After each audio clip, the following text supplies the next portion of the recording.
How to resolve WhatsApp waiting for this message on iPhone. Hello guys, this is Atticus and welcome back to another tutorial video.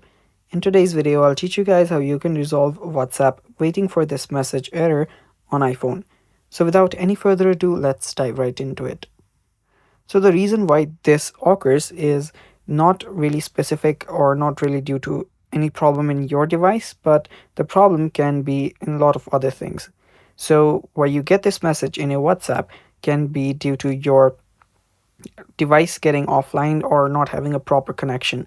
So what happens during this error is that the server gets the message from the sender, but your device or the recipient does not actually get the get the message in the device itself. So that's what's going on. So what you can do here is simply check for your Wi-Fi connection.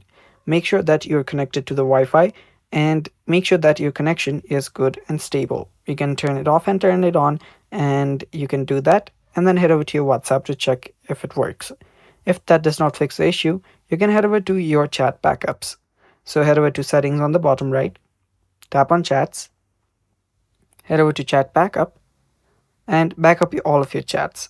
After you do that, head back, and after you head back, you can just basically head over to your settings again, and on your settings there can be some storage. There can be some settings which might have made you not use the connection to its full extent, such as data saver. So you can search for data saver here. Now if you don't find it, it's completely all right. Some devices do not have the data saver option available, so if you do find it though, simply turn it off. After you do that, you can then remove your WhatsApp from your background, and after you remove your WhatsApp from your background, your problem should get fixed after a while. So all you can do here is wait and have a good internet connection, and after that your problem will get fixed. Thanks for watching, stay tuned for more.